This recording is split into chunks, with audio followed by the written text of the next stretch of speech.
Hello, my name is Arnab Goswami and today's topic of discussion is electric charges and fields. Well, this whole topic would be divided into three different parts, and those different parts should be taught or discussed in three different videos. So this video contains the first part of the whole topic of discussion. Electric charges and field. This part falls under the chapter 1 of class 12 physics textbook, so you can refer to the chapter 1 of class 12. Now let us see what are the topics that we will discuss today. In today's class, we will give a brief introduction of the whole topic. Then we will check what is electric charges.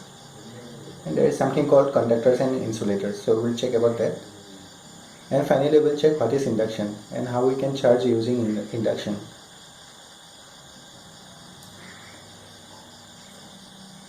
Okay, now let's start. Now this picture shows lightning. Everyone has seen one. What is the second picture showing? The second picture is showing sparkle from sweaters. Now what is that? Whenever we try to wear or take off one sweater in winter days, if we do that in a dark room, then we might have seen some light coming out from the sweater. Along with that light, we might have as well heard something. Okay, what is that? That is known as sparkle.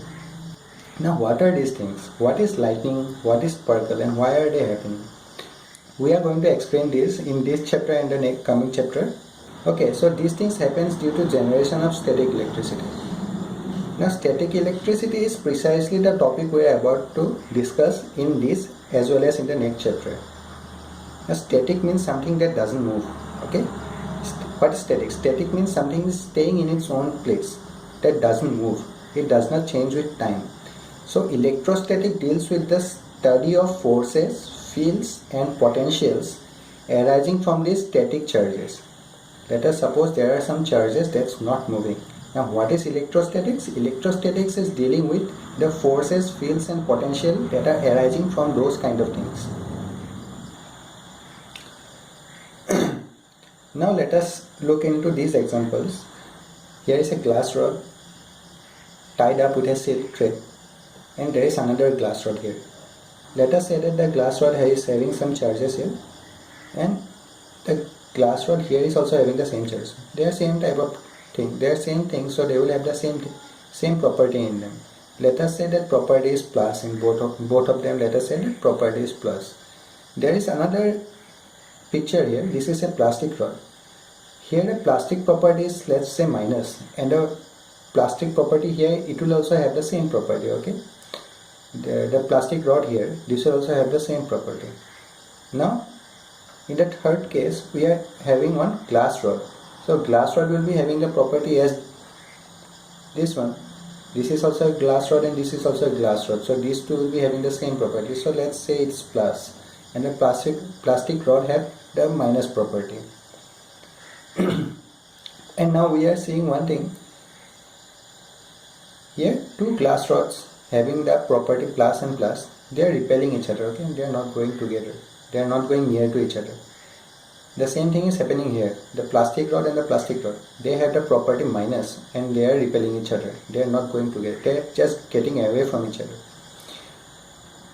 Here let's see what's going on. Here the glass rod is having a property plus and the plastic rod is having a property minus.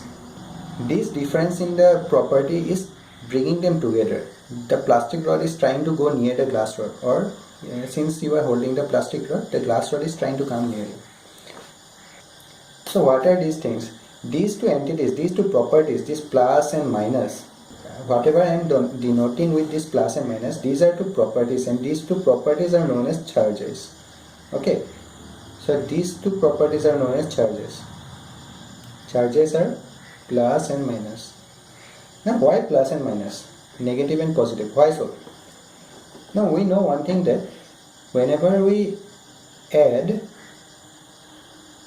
one positive number and one negative number of the same magnitude, okay, let's say we are adding plus 1 and minus 1. What will we get? We will get 0.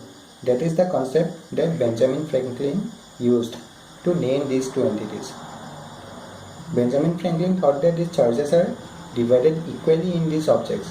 So this plus and minus, mainly plus is positive and minus is negative. So Benjamin Franklin pictured this entity charge as a positive number and a negative number. So whenever they come together, this plus and a minus, whenever these two objects come together, they will be giving 0 to us, which is neutral. So whenever these positive and negative charges of the same magnitude comes together, we will get a neutral object. That means a chargeless object. What is happening with these objects? In this particular example, this glass rod is rubbed with a woolen cloth or a silk cloth, and then we get this property. And this plastic rod is rubbed on cat fur to get this property. Okay, so while rubbing with those particular objects, this glass rod and plastic rod, they get electrified. This is the name we use, electrified. And while being electrified, this glass rod and the plastic rods, they get the charges plus and minus. Now there are two kinds of electrification. The two kinds of electrifications are as follows. Whenever there are like charges, they repel each other. Now look at this. Plus and plus, those are like charges, they are the same charges. So they are trying to repel each other, they are going away from each other. So the same thing is happening here. Minus and minus, they are the like charges, they are same thing. Minus, here also this plastic rod and this plastic rod, both of them are having the negative charge. So they are repelling each other, they are going away. And the second electrification kind is that unlike charges attract each other. So in this case, glass rod is positively charged and plastic rod is negatively charged. So this glass rod is trying to come near this plastic rod. They are attracting each other. From experiments, we come to know that the charges are also transferred. Now where we see this being transferred, the charges being transferred? We see this when, now see, this glass rod is not having this plus or positive charge from the beginning itself.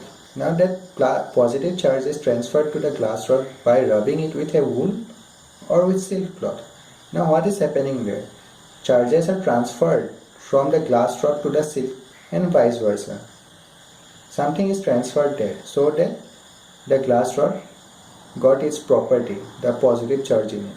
Now this is known as the transferring of charges, and the property that differentiates between the charges is called polarity.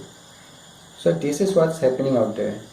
And while getting these charges after interacting with each other, now they show some properties like repelling each other or attracting the other kind of the charge. Now that is known as two kinds of electrification. Now let us consider this metal rod in your hand, and you are trying to electrify this metal rod by rubbing it against some woolen cloth maybe. But this metal rod will not get electrified. On the other hand, if you have another metal rod with some wooden handle maybe, after that if you try to electrify this metal rod using wool or silk cloth, then you will get positive result. Then this metal rod will be electrified. It will gain some charge. Now why so? Now see, there comes the concept of conductors and insulators. What are conductors? Okay, in this case what's happening? Here, whenever you are trying to electrify this metal rod using a wool or silk cloth, the charge is transferring between the wool and this rod, but they are also transferring towards your hand. That is why this rod is not electrified. In this case, if we see, there is this wooden handle in this metal rod. So whenever you are trying to electrify this metal rod using wool or silk cloth, charge transfer is taking place between this metal and the wool or the silk cloth.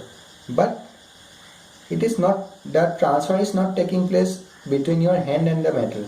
This is because in between your hand and the metal, there is this handle. Now this property of not conducting charges from this part, this metal to your hand, just because of this wood here, is known as insulation. And here this wood is insulator. Okay, and this metal is a conductor. Therefore, metal is conducting charges from that wool.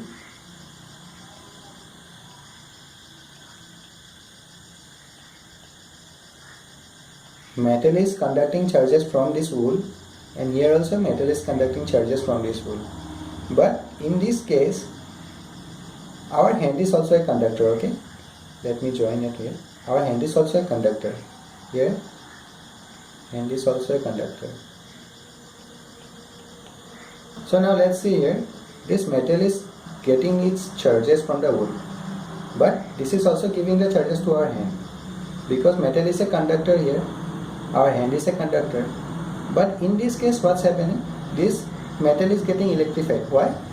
Because it is getting these charges from the wool, but it is not giving it away to my hand. Why so? Because here is a wooden handle, and this wooden handle is an insulator.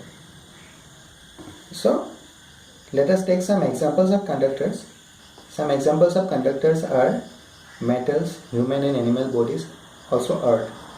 And examples of insulators are glass, porcelain, plastic, nylon, wood, etc. Now when some charge is transferred to a conductor, it readily gets distributed over the entire surface of the conductor. Okay, if we say that a charge is transferred to a metal or a human body, then it readily gets distributed over the entire surface of the conductor. It will be distributed over the entire surface of that metal. But in contrast, if we put some charge on an insulator, it stays in the same place. It is not transferred to its entire body. It stays there. It stays in the same place. Wherever you put the charge on that insulator, it stays there. So this is the big difference between a conductor and an insulator. Now let us see the last point. Okay, here we define earth as a conductor. It helps the charge to pass through it. Okay. Now when we bring a charged body in contact with earth, all the excess charge on that body disappears by causing a momentary current to pass through the ground through the connecting conductor. Let us say, for example, our body. This process of sharing the charges with the earth is called grounding or earthing. The earthing provides a safety measure for electrical circuits and appliances. Now where is this earthing is applied? And how is it applied? Let's see that. A thick metal plate is buried into the earth and thick wires are drawn from the plate. And these are used in buildings for the purpose of earthing near the supply, where main supply of current comes. The electric wiring in our houses has 3 wires in them. You might have noticed that. Those 3 wires are the line, the neutral and the earth. The upper one is earth. Now what happens there? The first 2 wires carries electric current and the third wire is earthed by connecting it to the metal plate that is buried inside the earth. So this is a way in which we protect our houses from overload of electricity or some malfunctioning in the power supply. Now let us go to our next topic, charging by induction. If you see in the figure A, here are 2 spheres A and B, and they are on some insulated stands. These stands are insulated. So if we let a charged rod touch these spheres, then these 2 spheres A and B will be charged. They will be electrified. This process is known as charging by contact. Now let us see a different phenomena. Now let us say that this rod, which is positively charged, is brought near to this sphere A. We will not let the rod touch the sphere, we will bring it near to it. Now that electrons will come near to this rod, and so the sphere A, and so the left side of the sphere A will be negatively charged, and the opposite will happen to the sphere B. The right side of the sphere B will be positively charged.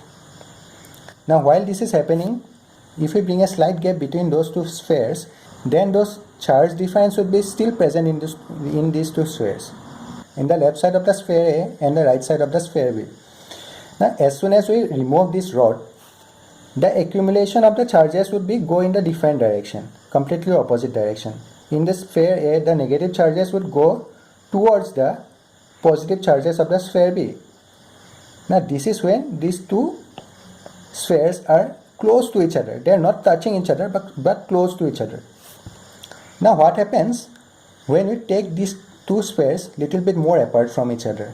Now when they go a little bit more far away from each other, then the charge distribution will be uniform. Now this whole process is known as charging by induction. Okay. Now let us complete today's class here itself, and we will go to the next topics in the next class. The topics for the next class are basic properties of electric charges. Then we will go through Coulomb's law. After that we will go to the topic forces between multiple charges. Then the topic would be electric fields, and then the electric field lines. So we will cover these topics in our next class. Till then, thank you very much. Also, please give a thumbs up to the video if you like it and subscribe to our channel.